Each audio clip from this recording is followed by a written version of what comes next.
In the shadow of America's crumbling dream, one city rises as the undisputed king of foreclosures, where homes turn to ghosts and fortunes evaporate overnight. But what if moving there wasn't just a mistake, it was a trap? Dive into this gripping tale of deception, despair, and dark secrets that will make you question every for sale sign you see. Subscribe now to unlock more exclusive stories like this and stay ahead of the real estate nightmares lurking in your backyard. Don't miss out, hit that subscribe button today. The sun hung low over the sprawling suburbs of Eldridge, Ohio, casting long shadows that seemed to stretch like fingers grasping at the fading American dream. Eldridge wasn't always known as America's #1 new foreclosure capital. Just a decade ago, it was a beacon of Midwestern promise, a place where families flocked for affordable homes, good schools, and that elusive sense of stability. But now, in 2025, the billboards along Interstate 70 screamed warnings in bold red letters: foreclosure auction next week. Vacant lots dotted the landscape like open wounds, and the once vibrant downtown was a ghost town of boarded-up shops and overgrown parks. This was the story of how one city fell, and how one family's decision to move there became their undoing. Sarah Thompson stared out the window of their rented U-Haul as it rumbled down the highway toward Eldridge. At 35, she was starting over, again. Her husband, Mark, gripped the steering wheel tightly, his knuckles white against the cracked vinyl. Their two kids, Emily, 12, and Jake, 8, sat in the back, buried in their tablets, oblivious to the tension. "This is going to be great," Mark said for the 100th time, his voice laced with forced optimism. "Cheaper houses, more space. We'll finally get ahead." Sarah nodded, but doubt gnawed at her. They'd sold their cramped apartment in Chicago after Mark lost his job in tech layoffs. Eldridge promised low costs and job opportunities in the booming warehouse sector. Little did they know, the city's allure was a siren's call leading straight to ruin. As they pulled into their new neighborhood, Willow Creek Estates, the first cracks appeared. The house they'd bought sight unseen online was a modest ranch style with peeling paint and a sagging porch. "It's a fixer-upper," the real estate agent had said over the phone, her voice chipper. But up close, it looked like it had been abandoned for years. Weeds choked the driveway, and a "for sale" sign from a previous owner still leaned against the fence. Neighbors' yards were similarly neglected, some with foreclosure notices taped to the doors. Sarah shivered despite the summer heat. "Why are so many houses empty?" she whispered to Mark as they unloaded boxes. He shrugged. "Economy, I guess, but ours is a steal at $150,000. Their first night was restless. Strange noises echoed through the thin walls, creaks that sounded like footsteps, whispers of wind through unsealed windows. Emily complained of shadows in her room, but Sarah dismissed it as moving jitters. The next morning, they met their neighbor, Mrs. Hargrove, an elderly woman with sharp eyes and a perpetual frown. "You folks new here?" she asked, peering over the chain-link fence.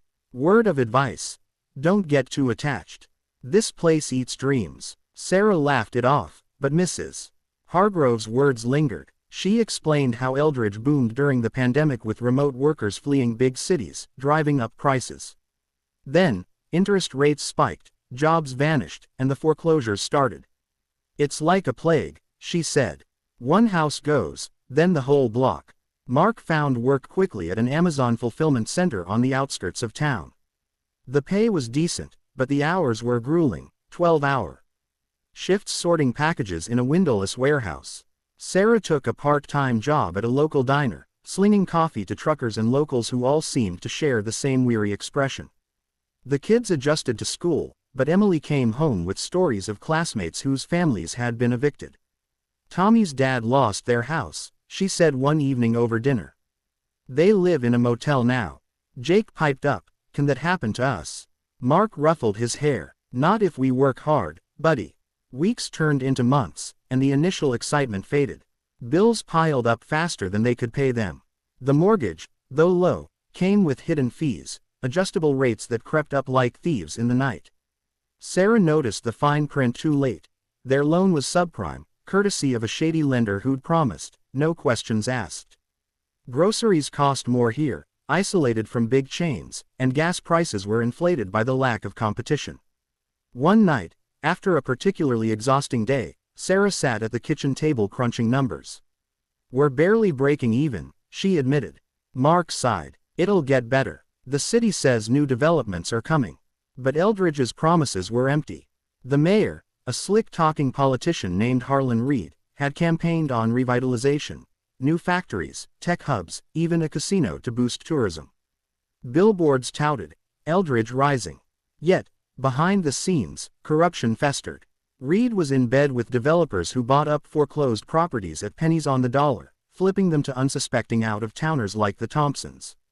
Sarah stumbled upon this one afternoon at the library, researching local history for Emily's school project.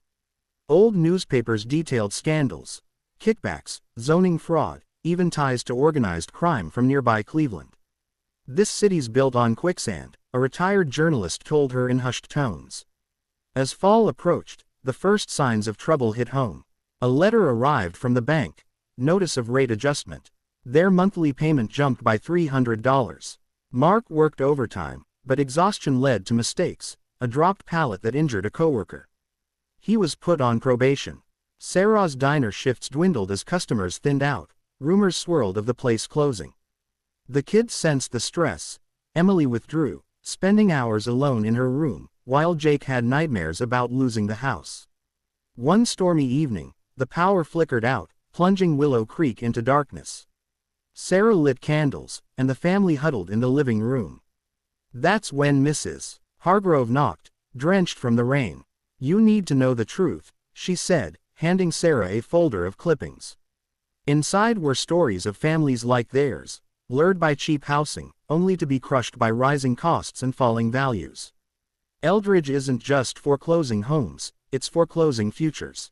She revealed how the city artificially inflated property taxes to fund Reed's pet projects, driving more defaults.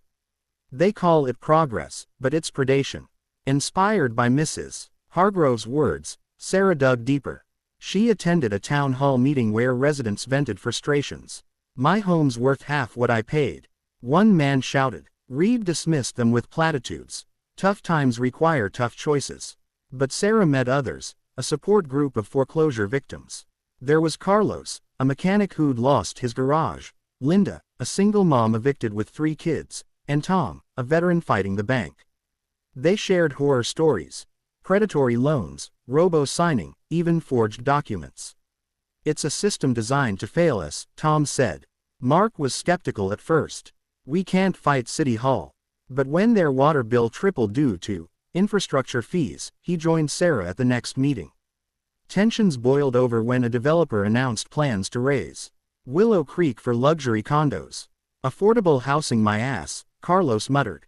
Protests erupted outside the hall, with signs reading, "Stop the steal."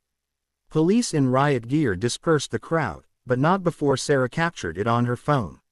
She posted the video online, tagging #Eldridge Foreclosure Crisis. It went viral overnight, amassing thousands of views. The backlash was swift. Reed's office released a statement calling the protesters agitators. Anonymous calls harassed the Thompsons, threats to "mind your business." Mark's boss at the warehouse warned him, "Stay out of politics or find another job." But the attention brought allies. Journalists from Columbus arrived, interviewing victims. A class action lawsuit brewed against the lenders. Sarah became an unlikely spokesperson, her story resonating. "We moved here for a better life, but Eldridge is a trap." Winter descended like a shroud, blanketing Eldridge in snow and silence. Foreclosures accelerated. Every week, another neighbor vanished, their belongings curbside. The Thompsons, heat bills soared, forcing them to bundle in layers. Jake got sick with a persistent cough. Doctor visits drained their savings. Emily rebelled, skipping school to hang with troubled kids. "What's the point?" she snapped. "We'll lose everything anyway." In desperation, Sarah reached out to a nonprofit aiding foreclosure prevention. A counselor reviewed their loan. "This is predatory. We can fight it." They filed for modification, but the bank dragged its feet. Meanwhile, Mark's probation ended in termination. "Budget cuts," they said. Unemployment checks barely covered food. The family ate ramen and canned soup, the house growing colder. One night, as snow howled outside, Mark confessed his fears. "I thought I could provide for us." Sarah held him. We will. Together. They brainstormed escapes. Selling the house, but values had plummeted. Who'd buy in this hellhole? Friends back in Chicago offered a couch, but pride held them back. The turning point came in spring. The lawsuit gained traction. A judge ordered discovery, exposing Reed's emails with developers. Kickbacks confirmed. Millions siphoned. Protests swelled. National media descended. Eldridge made headlines. America's new foreclosure capital. The Thompsons' video was key evidence. But victory was bittersweet. Their modification was denied. A foreclosure notice arrived. 30 days to vacate. Panic set in. Sarah rallied the group. We fight or flee. They occupied City Hall, chaining themselves to desks. No more evictions. Cameras rolled as police arrested them peacefully. In jail overnight, Sarah reflected on their journey, from hope to horror. Released on bail, they returned to a community galvanized. Donations poured in. A GoFundMe saved their home temporarily. Reed resigned amid scandal, indicted for corruption. New leadership promised reforms, tax relief, loan forgiveness. But scars remained. The Thompsons stayed, vowing to rebuild. Eldridge began healing, but the warning echoed. Don't move here blindly.